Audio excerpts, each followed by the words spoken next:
You know Dewey's Bakery for its iconic sweets and treats, the sugar cakes, the thin cookies, and the cake squares, especially on Mondays when you can get one of those delectable squares for free. But during these hot months, you can't forget about the ice cream. Made from scratch and featuring all your favorite flavors, Dewey's ice cream is the perfect way to beat the heat this summer. And what do we always tell you about Dewey's? It's the place for all of life's celebrations. And in the summer, that means weddings. Since 1930, Dewey's has been crafting delicious wedding cakes, plus custom cupcakes and groom's cakes. Team up with one of their celebration specialists to find the perfect fit for your special day. To get started, just email cake@deweys.com or swing by the Thruway location in Winston-Salem. And for any of your everyday cravings, you can also visit the store at Rinalda Manor or at Friendly Shopping Center in Greensboro. Dewey's, celebrate every day. This is the Triad Podcast Network. Hi, everyone. Thank you for joining us for another episode with our certified financial planner, Jennifer Johnson, with 3 Magnolias Financial Advisors. Today is our back to school special. And while you're probably not listening to this on a day when you went back to school, school may already be in session. We are actually recording this literally on back to school day. That's right. We have perfect day. Yes. So we have not 1, not 2, but 3 parents of kids that all started school back today at various ages. And that alarm clock, that wake up call was not fun today because that's right. Winston-Salem Forsyth County Schools, middle school starts literally before the sun comes up. So, that's right. So that's exciting. That's right. What time does school start? I think I was up, but I was not the one that left the house for drop off this morning. Right. It was my wife, and I believe she left the house at 10 till 7. Oh, wow. Yeah. And we live close to the school. So, right. For those that have about a 20 to 30 minute commute to the school, potentially, good luck. So it's a new sense of urgency in the mornings now, isn't it? we made it on. We're 1 for 1. We made it on time today. We're 1 for 1. Great start. So we'll see how long that streak lasts. But Jennifer, so we're going to talk back to school, and of course we're going to tie this back to what this means for your budget, what this means for your expenses, what this might mean for your savings. We all of our topics tie back to that. But this gives us an opportunity to bring in another very special guest that I've had a chance to talk to on podcasts in the past. And those who have been in Winston-Salem and are in this community certainly know, if not her by name, they know where she is located for her profession. So Jennifer, why don't you do the honors of introducing our guest today? Yeah, absolutely. I'm pleased to have Jamie Southern with Bookmarks here today. And Jamie, I was thinking back to, I can't remember. I feel like I've known you so long. I don't remember how we actually initially got connected. But we've partnered together in different ways, over the years. And when we thought about back to school, I thought about so much about what you guys do for education, for kids and schools. And so we definitely I want to give you an opportunity to talk about that today. But I was thinking about that. I was like, gosh, how did we meet? And I think it might have been through some benefits discussions for Bookmarks, which Jamie will share with everyone what Bookmarks is, because that's one of the things, so our name is 3 Magnolias Financial Advisors. And a lot of times I'll find people think that's 3 partners, or particularly like 3 women that are in our firm. And it's not so much about 3 individuals as it is. There are 3 big areas where we help people. I mean, one is investments, another is financial planning, and then we do some workplace retirement plans. And I think that's how we initially got connected back a number of years ago. And I've really loved working with y'all in so many ways, because I found pretty quickly that we had a lot in common. I mean, I think we both have some shared values about being local and being independently owned, because we feel like we can serve our populations, our people so much better that way. And so I've just enjoyed that partnership. And I thought, what better way, to kick off back to school would be, a discussion around that with you from Bookmarks. Yeah. Well, thank you so much for having me. I'm really honored and delighted that you invited me to talk about back to school, which is, I don't know if it's anybody's favorite topic, um, you True. know, but it's a good True. topic and an important topic. So always happy to talk about the state of education and what all of us can do to help in our community. Right. Yeah. Maybe I guess share a little bit for people that may not know, how Bookmarks works with the schools. I mean, I think what's been certainly in the news related to, finances is I don't think it's any surprise to anybody that Winston-Salem Forsyth County Schools is really struggling financially. And I think they probably partner with you guys to help alleviate maybe some of that.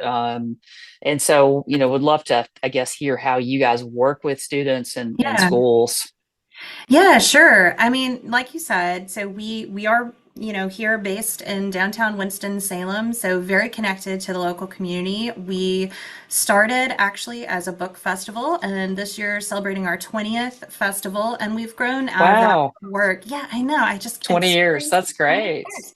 Yeah. So, from that, actually, the newest piece of the Bookmarks organization is our nonprofit independent bookstore. So, everything that we do is under the nonprofit Bookmarks umbrella, all of the outreach, the author events, book donations to the community, different community partnerships, all done under that nonprofit umbrella with the goal of building an inclusive, curious, and connected community through books. Mm.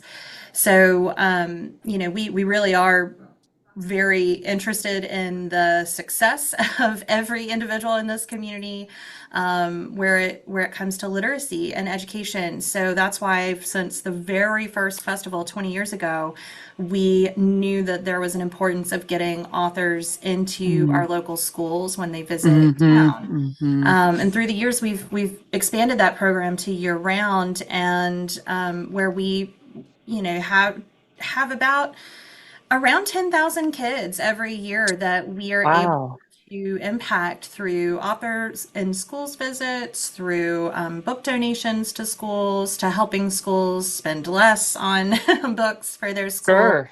Sure. and for field trips, which we do now, sponsor field trips to school, to the bookstore from schools as well, because so many kids in our community Mm. have not been able to have that experience. So, yeah, so we do a lot with schools. We're very heavily invested. As you mentioned, the recent budget issues are a concern, Yeah. I think, not just for parents, teachers, people who are directly affected, but they should be a concern to everybody in the community, as we Sure. look at the effects of long-term effects of what education can and can't do, to help our community grow. So, Yeah, that's right. I mean, I'm sure that's a big challenge for them, and I'm sure they probably appreciate your partnership even more. So 10,000 students, that's a lot.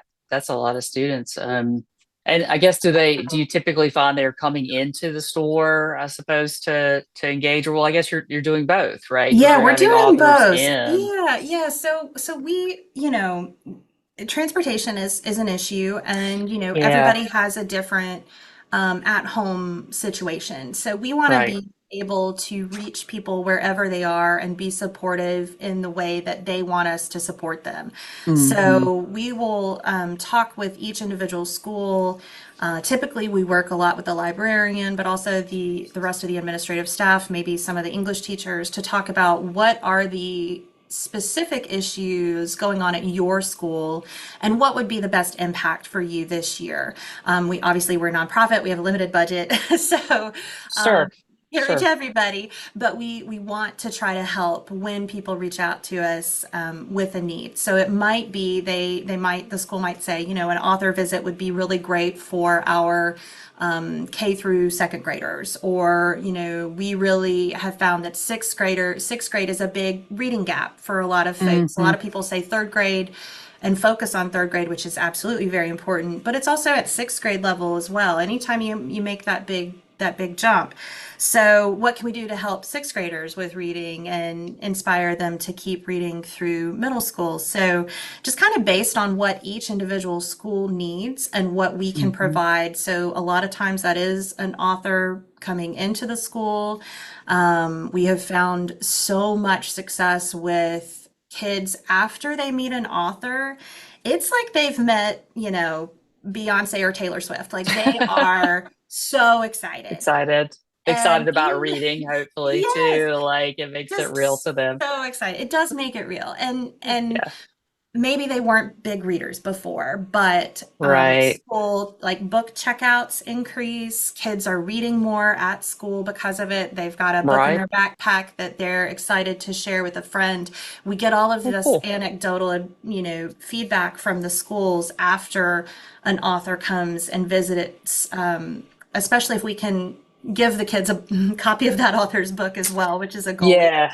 Yeah, that's cool. I'm sure when you can do that. I mean, Adam and I have talked in years past around this season is leading into back to school. And I think it's probably even more so today just because of the cost of things, inflation on Right. things just continues, to go up. Or, ways families can really save money because it is a burden, frankly, for a lot of Absolutely. families when kids go back to school, the things they need or the things that Hmm. and we can all understand that we're all parents. We all took somebody to school today, right? Right. So, I can understand and can imagine the pain of not being able to provide, Right. reading material or something decent, for your kids. So, I think that's really great because we know reading is really really important. I think Absolutely. I Yeah, think that and it's a need too in the schools, not just, before this new budget crisis we're in, sure but even before that, the schools have never really had as much money and resources as as they they, need it. That's they right. want and Yeah, need. that's right. So we've always wanted to be there to support that, and you have a limited budget in each school for materials, new materials for your kids, and so looking at going into some of the libraries and seeing, gosh, some of these history books are pretty outdated, or some of these science books are pretty Yeah. outdated. How can we help to provide those more updated books, but also books that kids really want to read? I firmly believe in book choice for children. I feel Hmm. like they should have a say in what they read because Yeah. otherwise, gosh, I mean, y'all have kids. Yeah. What, you can't suggest stuff to kids sometimes. They're gonna Oh, they're yeah. going to completely turn the opposite way from it. So you have to make it fun and interesting. The interest in reading is every bit as important as the actual literacy skill, because if they're Mm, not interested, they're not going to continue to read. And so I feel like updating the libraries with books that are exciting, that are representative of the kids that go to our schools is so crucial. So a lot of yeah, what that we makes do is sense. also giving kids that opportunity to choose the books they want to read. That makes sense. Yeah. I mean, I was thinking about this too and thinking about, well, one thing that I share, obviously people can tell I share that value of education. Thinking that's really important. I think certainly education in general, obviously, is really important. And of course, from my world, as an advisor, I think about financial education a lot. Probably nobody else does, but I do. That's probably it's not that most exciting, coolest book, for kids to read. I don't know how many financial education books you have at Bookmarks. Probably not the most thrilling like section, but I think about it a lot. And I thought was interesting too was, I could share a few things that have influenced me, Mm-hmm. but part of the reason I think that's important is certainly as an advisor, certainly we can give advice, you can give direction, but you can't be with people, all the time, right? And Right. so if they're not informed and educated, they can Right. sabotage themselves in other ways. Absolutely. And I think, in many ways, our society is set up sort of to sabotage people. Unfortunately, there's a lot Right. to a lot that's out there to pull our attention and to pull us maybe in directions where we're making kind of bad choices or choices that Absolutely. don't align with our goals, or even our Yeah. values. And so I've always felt like it was important for people to have just kind of a baseline of financial education, and appreciate appreciate the value of education that you guys place at Bookmarks and how you partner with schools. And I thought it might be interesting to share, and if you have any too, Jamie, that you want to share too that have influenced you.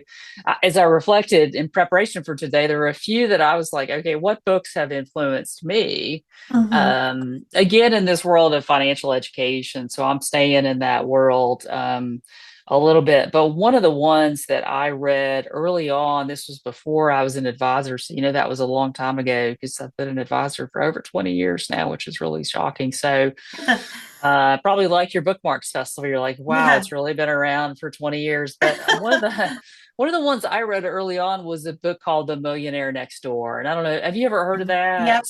Yeah, we still sell it. You have it in there? Okay, that's great. Yeah, so everybody run down to Bookmarks and get you a copy of that one. It's an old book. It's been around, obviously, for a really long time. Adam, have you heard of it?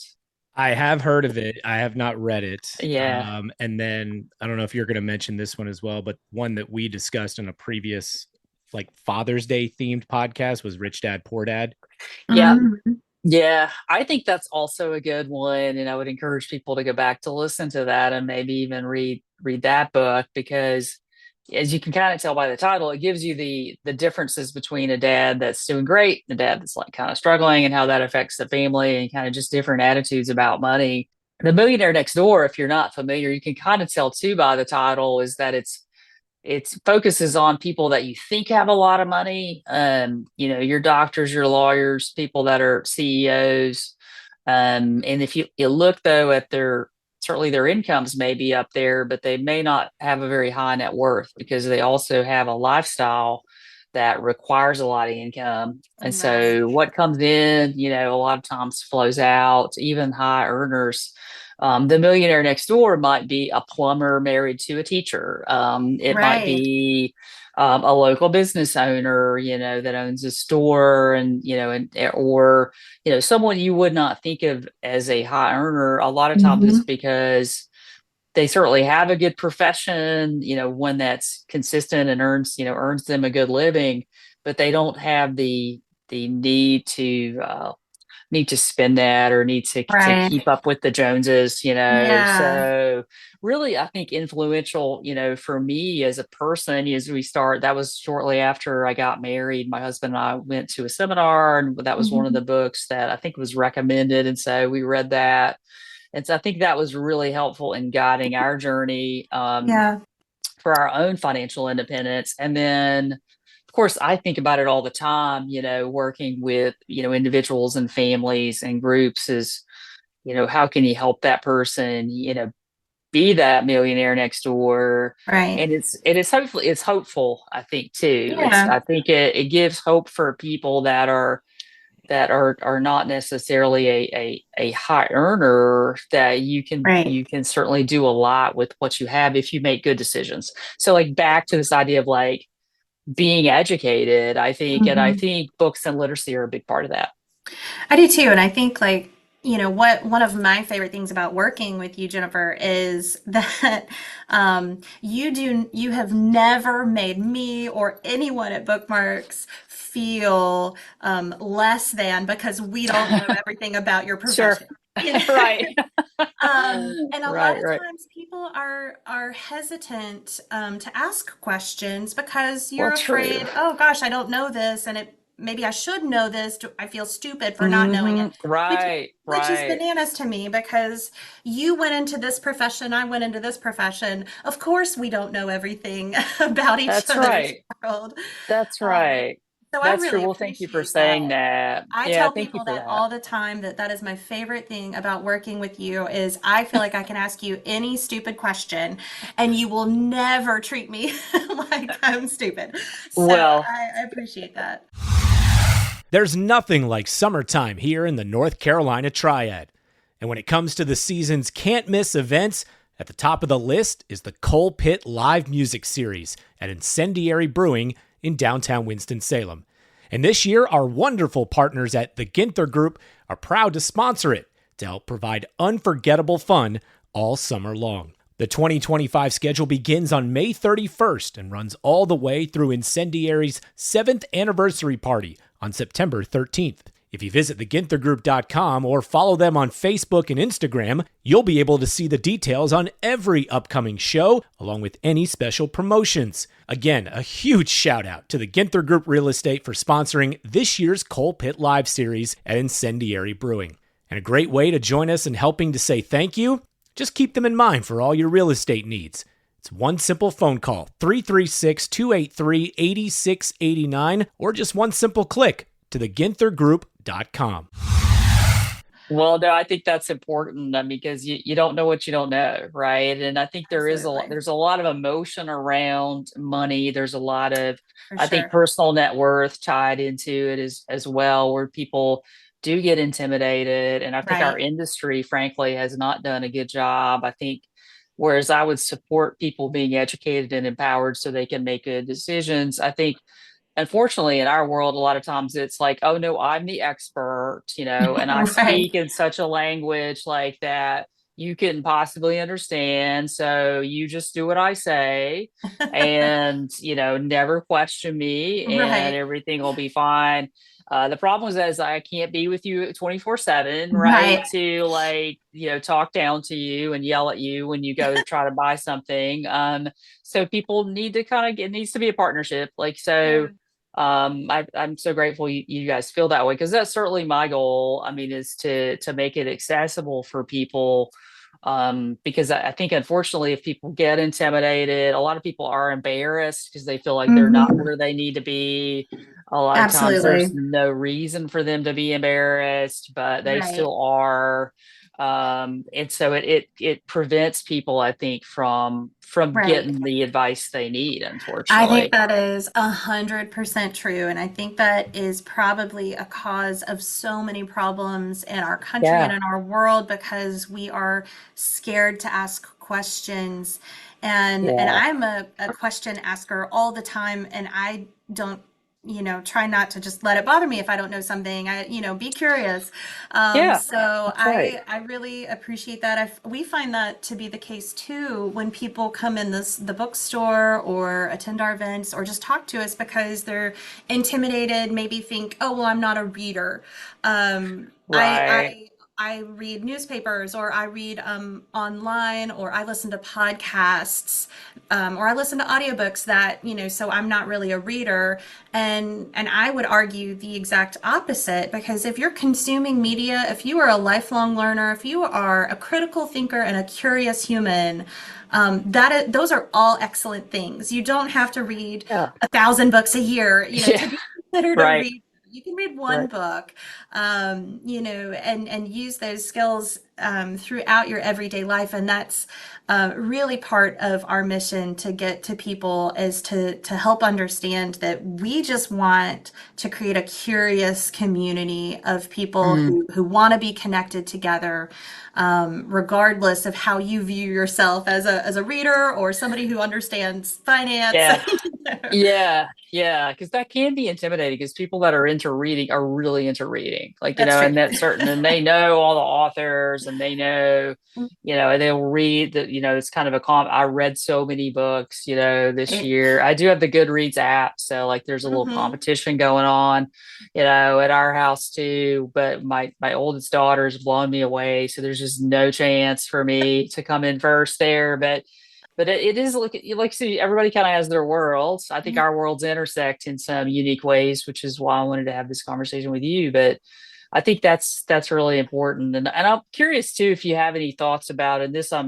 I didn't prepare Jamie for this question at all. So folks, we can give her a little grace on how she answers, but with our world kind of going more digital, I mean, are you in favor of that, or are you guys still like every book needs to be in paper, or what are your thoughts, I guess, about that? And then I'll share with you what I'm reading now, and too, because I like how some people will be like, I'm reading this now, on your email signature. So I thought people might be interested in that too. I'm definitely one of those email signature people. I know, I'm seeing it on there.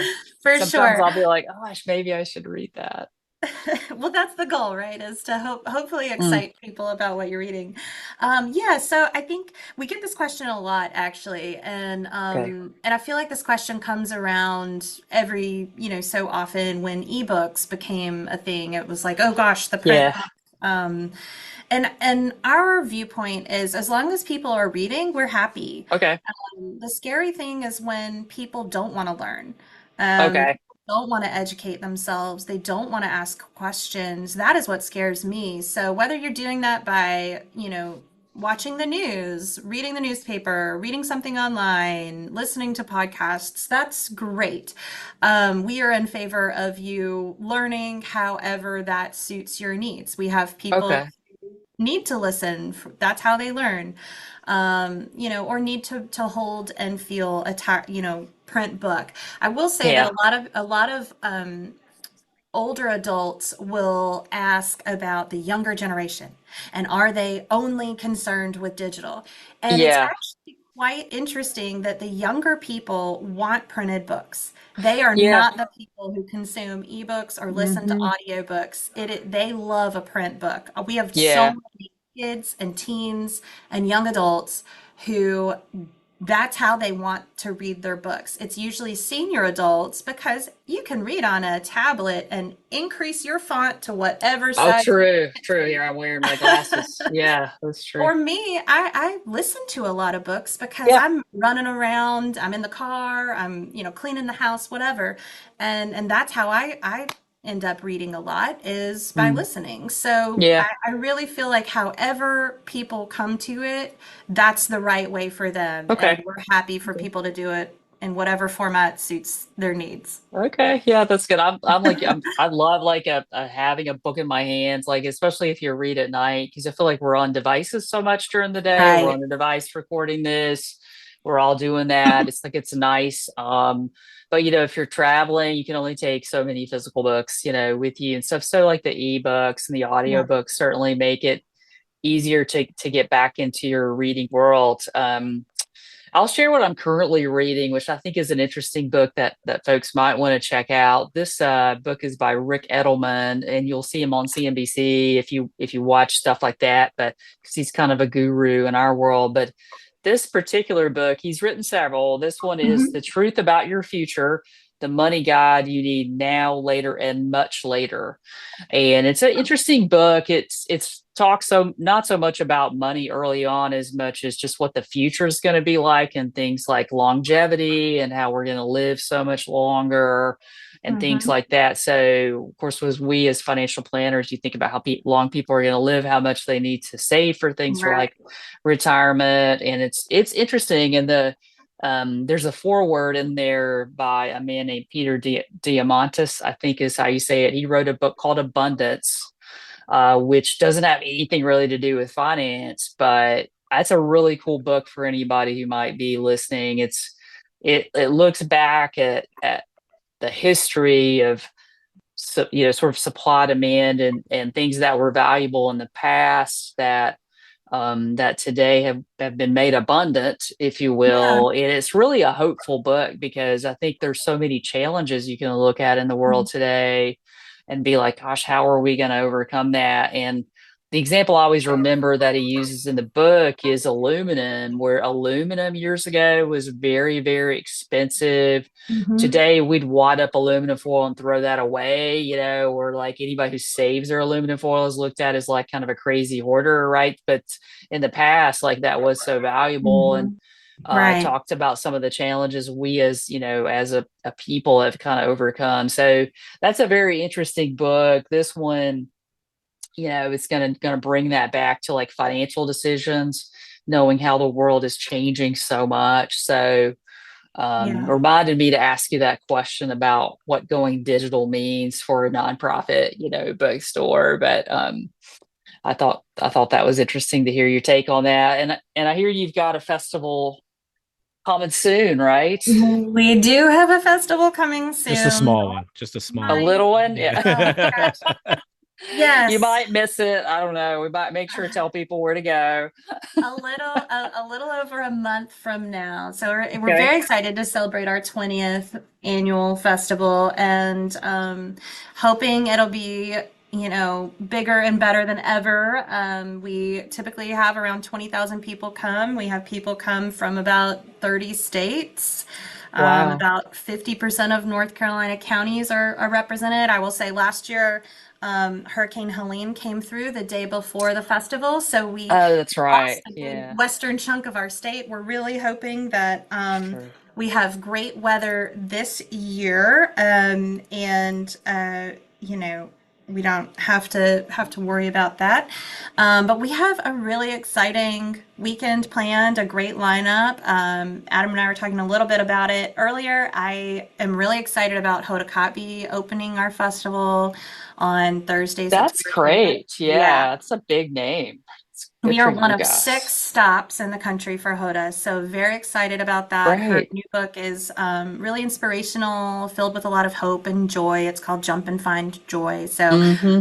that'll be really fun. And what's been interesting about that is that people who are in their 20s and people who are in their 70s are equally excited about Hoda, which is really fun. That's So great. excited about that. We will have around 30 to 35 school visits on that Friday as Wow. all of the authors visit schools. So we're really thrilled about that. A lot of our K through 12 and then several of the, colleges and universities around the area as well. So that'll happen. Friday night, we do a fun event called Books and Bites where you can come and meet all the authors, get all your books signed, all in one place. So that Saturday, you don't have to wait in any lines, which is Mm. really fun. And then Saturday is just our free festival. So events all day. We're starting with a storybook character costume parade. Very excited Oh, for wow. Okay. Yeah. this was so our roots are in the Junior League of Winston-Salem. They started the festival Okay. 20 years ago, and they are coming to kind of lead this parade as an homage to that. We're really excited. We've got a lot of character costumes who will be there, Okay. and kind of kicking off the day with that. We've got a fun interactive kids area where kids are going to be able to participate in the author sessions in a new way. We'll have a big hit last year, which we're bringing back. Is do y'all ever go to the mall and see the little train in the mall? Sure. Yeah. So we have a train at the festival, and that was Oh, our fun. fun addition last year. So our literacy locomotive is at the festival Okay. this year. You gotta love alliteration. And that was a big hit, especially with my daughter. I think she wrote it all day and didn't do anything else. But really excited about all that, all the book signings, all the chances to meet authors. If you are one of those people who consider yourself to maybe not be a big reader, there are so many things that you can come and do. And I would encourage you to look at our website and think about the books that are the authors that are coming are not going to sit and read from their books. They're going to talk about the topics and the themes that they write about Mm. and that they've done research in. So there's a really fantastic best-selling science author, Mary Roach, who's coming, and Okay. she is phenomenal and has her new book looks at how our body how our bodies break down and what the science is of replacing those pieces in our body and what does it look like now and in the future. And if you think about the connection to our city of Winston-Salem and what's going on at biotech and Dr. Atala's research and Mm. everything and bio engineering and all the things that they're doing, it's a really great connection to our community. So I would just encourage people to look at the topics of the books. It's food trucks, exhibitors, vendors, all kinds of things you can do and interact throughout the day. And then we close the festival weekend with Rick Riordan. So it's 20 years of Percy Jackson, which is a really Mm. big deal if you have kids or have had kids in the past Yeah. 20 years. They've probably encountered Percy Jackson. Yeah. So we're really thrilled to have Rick Riordan and his co-author Mark Oshiro come and talk about their newest installment in the 20th anniversary celebration. So it'll be a really fun weekend. Cool. We're very excited. Well, I think that's great. I mean, and a lot of these are free, right? So, I mean, a lot Absolutely. of things you can do, and we've talked about that before, ways that families can kind of manage the cost of back to school because it can get out of hand. This is a great way, I think, for you to do something good with the kids, especially if you don't have kids, you can certainly still come, and peruse all the Hmm. books, maybe find you one on financial literacy that you like would be my final plug for people. But I think it's a great thing. I'm sure it brings a lot of money into the city as well. I mean, that's a lot of people coming in, and that's exciting to hear that a lot of the authors will go out to the schools because I know they Yeah, need those opportunities too. that's always our favorite part. And being able to give books with those visits is really important to us, to help just grow Yeah, that whole household literacy, that household library, that will sure. just continue to increase the chances and opportunities for kids as they grow, in houses that have books. So we're really thrilled about that. I also wanted to mention, my one of my favorite books about money, well, since we Hmm. were talking about that earlier, and Yeah. it's called How to Money. And Okay. it's for kids. I think it's more for teenagers, but I will say as an adult, I really got a lot out of it. Okay. So Okay. for Good. teens Yeah. and the whole family, but it's a visual guide, about the basics of finance. And what's really helpful is some of the things that you don't learn in school anymore, which I remember sitting down with my mom and learning how to balance a checkbook. But some Right. of those basic things aren't really taught in a home ec Right. class, in high Right. school. So That's what are right. the things that kids need to know now in today's world about managing their money and Oh, that's understanding? great.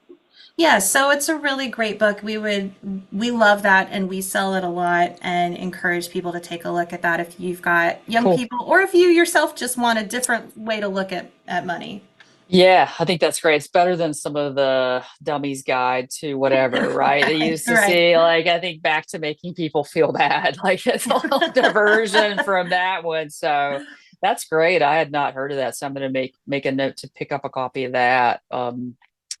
Great advice. Well, Jamie, I just want to thank you all for what you're doing for us and just encourage people if you're not familiar with bookmarks, check them out. Hope people can come out to the festival, and learn more, about how to make the most of things, including your money. Absolutely. Well, thank you so much for having me. And again, I really appreciate all Three Magnolias does for bookmarks and for the Sure. community. Yeah. Thank you so much. It's our pleasure. Great stuff from Jamie. Thank you, Jennifer. And the website for the Bookmarks Festival, bookmarksnc.org/festival. And again, that's at the end of September. And if you want to visit the store, pick up a book, whether it's How to Money or any of the other books that we've mentioned. The book that I'm reading, I purchased from Bookmarks, Disney's Land, the story of how Disneyland became an amusement park, Ah, through okay. the eyes and labor of Walt Disney and Company. Mm, Um, and you can find them. They have two actually entrances that you could find. You can access them on 4th Street or off of Holly Street. And it's we encourage everyone to support local, buy local, and especially when it comes to your local independent bookstore like Bookmarks. So, Jamie, thank you again for being with us. Absolutely. Thank you for having me. Securities offered through Private Client Services, member FINRA SIPC. Investment advisory services offered through Three Magnolias Financial Advisors, located at 110 Oakwood Drive, Suite 480, Winston-Salem, North Carolina 27103. Three Magnolias Financial Advisors and Private Client Services are not affiliated. Private Client Services is under separate ownership from any other named entity. All information is believed to be from reliable sources. However, we make no representation as to its completeness or accuracy. All economic and performance information is historical and not indicative of future results. The market indices discussed are unmanaged. Additional risks are associated with international investing, such as currency fluctuations, political and economic stability, and differences in accounting standards. The views depicted in this material are for information purposes only, and not necessarily those of Private Client Services. They should not be considered specific advice or recommendations for any individual. Neither Private Client Services nor any of its representatives may give legal or tax advice. This is the Triad Podcast Network.